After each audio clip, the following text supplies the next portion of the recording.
Pain. Pain. Pain. Pain.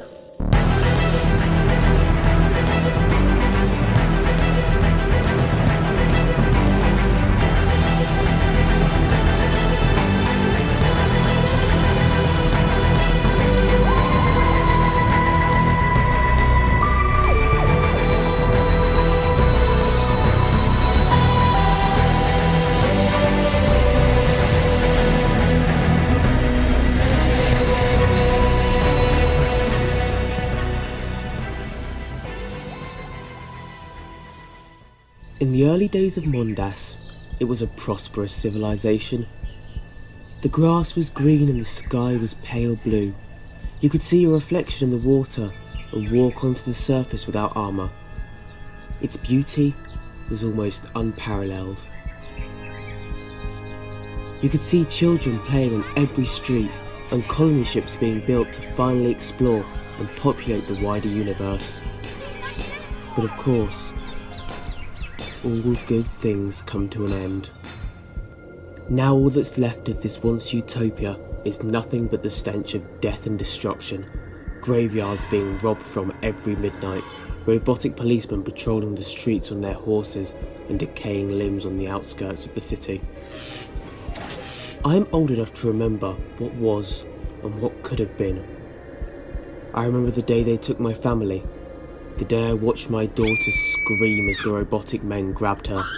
I remember the ghastly human-like face underneath the thin mask of cloth that she managed to undo. How could I forget?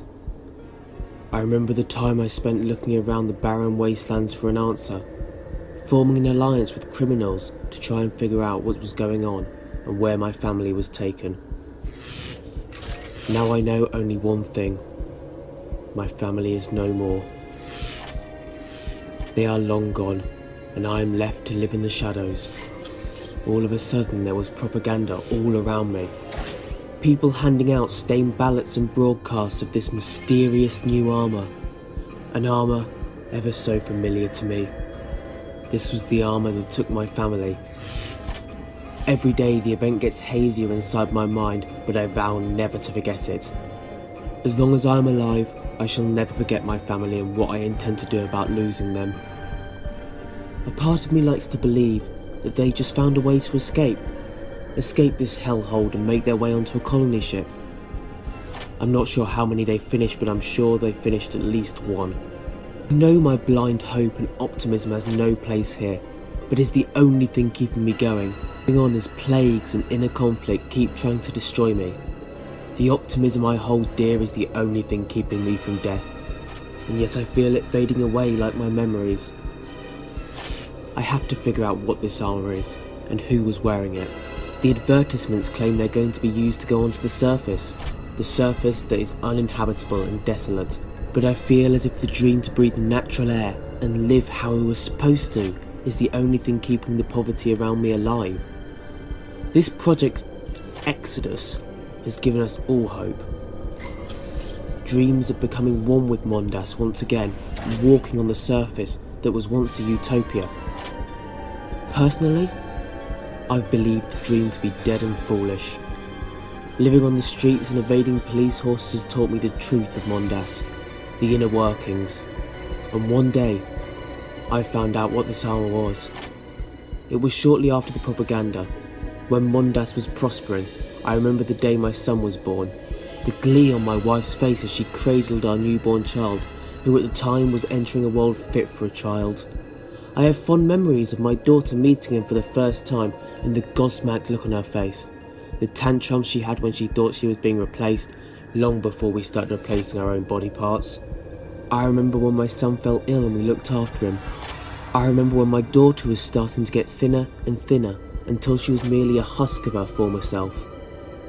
I remember when we went on the run after being chased by the armoured men and turning around to see nobody in sight. It was only when I found my family, or at least what remained of them, that everything fell into place. The truth was revealed about society and what this armour really was. My family are dead. My children are nothing but spare parts apart from my wife, who stood over them in bloody silver casing apart from her hands. The wedding ring I once gave her was covered in blood, and her other hand was non-existent. Just a lump covered in mould and blood. I could tell it was her as I looked at my children in shock. I could sense it. Her mask was falling off, and I remember screaming and wiping away my tears in anger and confusion. So many emotions as she looked at me with her dismantled face, a dead face that was so familiar, yet wasn't. A face I was once in love with. I remember her grabbing me with great strength she never had before.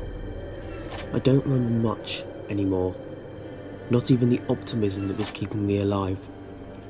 My memories and fears are withering away as my mind tries to fight back. The love I once had for my children were not going to save me. I could still hear my daughter's cries fading away into the dark depths of my mind. I only remember one thing. I only remember the pain that I felt. The everlasting pain. Pain. Pain. Pain. As I am tasked with collecting the spare parts from the room in which my children were as the world dies around me, while I am destined to live forever. Pain. Pain. Where are my children? Who am I? Where is my wife? Pain. Pain. Pain.